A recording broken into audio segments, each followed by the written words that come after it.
They ate breakfast in silence. Sarah kept glancing at Lawrence, searching his face, trying to make sense of the raw animosity that had replaced the easy charm she'd known so well.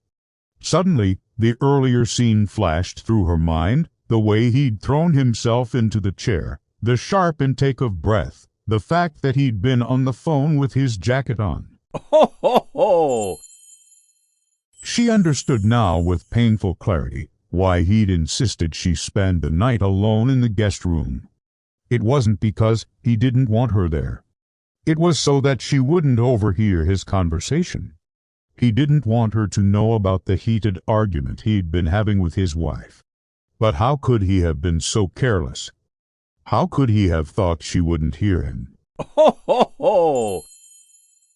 Or had he known, had he wanted her to hear him? The thought struck her like a physical blow. If he wanted her to hear him, what else was he hiding? The questions tumbled through her mind.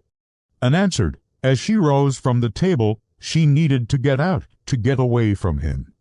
From the stifling atmosphere of the house. Ho, ho, ho!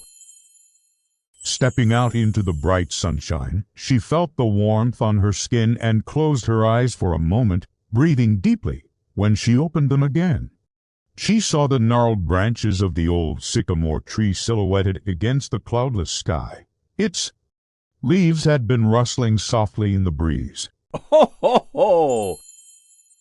She remembered the sound from the night before, the tapping, tapping, tapping, like a knuckle rapping on glass.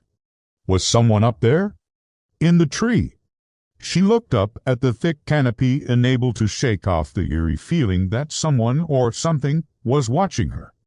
Then, catching sight of a movement below her, she turned and hurried away, picking up her pace until she was almost running. Ho, ho, ho! She didn't stop until she reached the safety of her own apartment, didn't stop until her hand was shaking as she reached for her keys, until her heart was pounding in her chest like a trapped bird. She pushed open the door and stepped inside. Only then did she allow herself to finally stop. Ho, ho, ho!